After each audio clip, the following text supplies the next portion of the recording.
السلام علیکم حضور، میرا نام ہے قاضی وسیم احمد اور میری مجلس لمیسڈ جی میرا سوال ہے، حضرت عیسیٰ علیہ السلام کے واقعہ صلیب کے وقت سخت زلزلہ اور آندھی کا طوفان آیا تھا، اس نشان سے یہودیوں نے کوئی عبرت حاصل کی تھی یا نہیں؟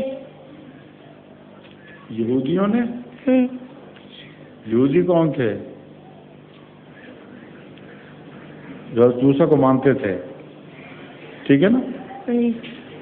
حضرت موسیٰ کو ماننے والوں پر اور فرعون کے ماننے والوں پر مختلف قسم کے عذاب یا نشانات ظاہر ہوئے ہیں۔ جہاں تک فرعون کا تعلق ہے، قرآن سے پتہ چلتا ہے انہوں نے فائدہ نہیں اٹھایا۔